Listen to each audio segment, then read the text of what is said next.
Joining us now, Democratic Congresswoman Stacey Plaskett, who represents the United States Virgin Islands, and Democratic Congressman Richie Torres, who represents the South Bronx of New York.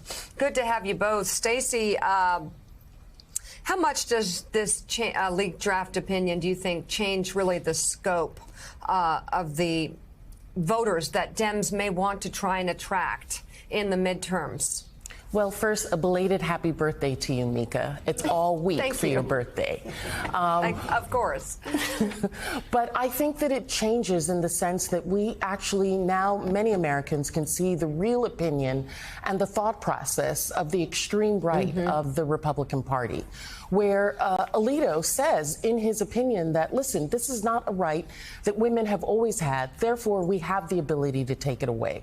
Does that also hold for voting rights for black people, for women? Does that also hold for segregated schools, for gay marriage? I think this is really a water point that the Democrats need to capitalize on, and I'm hopeful that we're going to do that. You know, it's so interesting, Congressman Torres. You saw a guy who loves wading into controversy, Ron DeSantis. Yeah. He'll even take on Mickey Mouse. When he's asked about Roe v. Wade, he says, hold on. Let's just wait and see what the decision is. Let's be calm. I mean, Ron DeSantis never pulls back like that. But there's a reason why, and it's something DeSantis is going to face and Republicans across America are going to face if this becomes law. This is yesterday from the Tampa Bay Times, a poll that asks how many Floridians support Roe v. Wade and how many Floridians want Roe v. Wade overturned. The number, 68% agree with Roe v. Wade in Florida. Only 23%, 1 in 5 voters in Florida, want Roe v. Wade overturned. It seems the harsh ideology is going to come face to face with some of their own voters' desires. It may get tough out there for some Republicans. I agree with you. Ron DeSantis is normally an overzealous culture warrior, so his silence is telling. But the overwhelming majority of the American people support Roe versus Wade.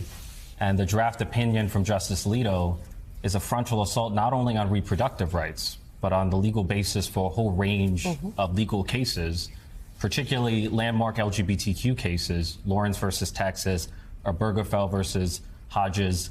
If the Supreme Court, if the government can determine whether you can have an abortion, then where do you draw the line? Can the government determine whom you can marry or whom you can be intimate with, or how you can raise your children? All these rights that we've long taken for granted are at risk. It's good to see you both this morning. Congresswoman Plaskett, I'll begin with you. First of all, it's nice to have both Brooklyn and the Bronx represented here on the show this morning. Let me ask you about the economy, though. We're talking about some of those cultural issues, but front and center, at least Republicans hope so, will be inflation and how expensive, as you know, it is to go fill up your car with a tank of gas or to scan through a grocery line these days. Unemployment is low, yes. There are more jobs than we can fill in this country, yes. But people are having trouble for paying for things right now. How do you address that to voters come fall? I think we agree with them that, yes, prices are too high. And we explain what our process is and what our plan is to bring those prices down.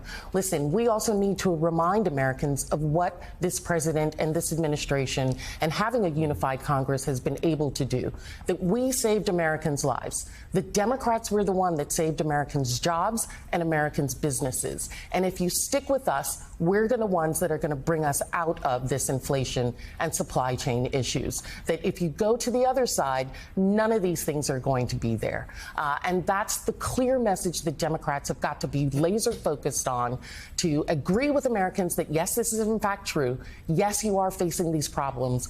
We have addressed the others, just like we faced COVID and we got us out of it. We faced job loss and businesses being closed, and we got us out of it. And we, as Democrats, are the only ones who care about your everyday life, and we're going to get you out of it also. So, Congressman Torres, the inflation, to be sure, but also if indeed this Roe v. Wade decision is as we think it will be, and if it is overturned, there's a sense that a lot of this, the burden of a lot of this is going to fall disproportionately on those who are less well off, communities of color, that they don't have the access or means enabled to have the services that others might. You represent a district that has had periods of economic struggle. Tell us a little bit, if you will, about what this would be for the people who live where you represent. As far as inflation? No, well, either way, inflation or on abortion rights. If these things were to be taken away from them, it'd make their life that much more challenging. So thankfully, we have strong protections here in New York State. But if Roe versus Wade is overturned, abortion becomes illegal immediately in 13 states and could become illegal in as many as half of the states. And so people would have to travel out of state in order to access basic reproductive care. And there are low-income people, particularly people of color, who lack the means to travel to simply access health care. So it's going to impose a disproportionately destructive burden on the lowest income families. And inflation has a huge impact in my district. But for me, the best way to address inflation is to lower costs, is to do what the Democrats did in the House, vote to cap the price of insulin at $25. I'm a strong advocate for the child tax credit, which would benefit the families hardest hit by inflation. And research has shown that the most common use of CTC payments are food, utilities, and housing, which are precisely the sectors hardest hit by inflation. So, Congresswoman Plaskett, let's talk about when the rubber literally hits the road here with this decision, which will come down, which after 40 years of effort, Roe v. Wade will be overturned. That seems almost guaranteed. Yeah. So let's say you have a daughter, 17 years of age, and you live in Lubbock, Texas, and your daughter becomes pregnant with her boyfriend, and you can't afford for her to have her child at 17 because you think her life would pretty much be over in sense of growth.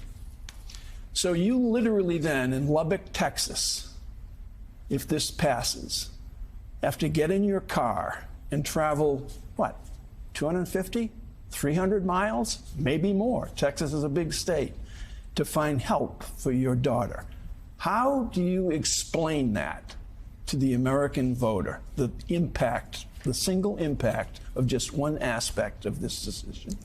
I think we have to explain it to the American voters that the Republican Party does not care about your life. They care about power. They care about having control. And this is another instance in which they are trying to exert that on you. That I, as a mother, that you, as a father, are going to have to become criminals under Texas law to take your daughter, to take your wife, to make health decisions that you all believe is the appropriate one for their life. This GOP, these extreme right, have made American citizens who are trying to do the right thing in the long term for the economic, emotional, and mental stability of their families criminals.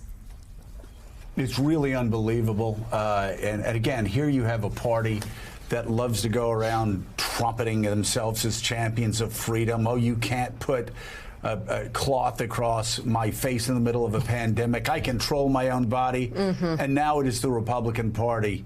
It's these same people that are taking away a woman's right to control their lives, their bodies, their own reproductive organs.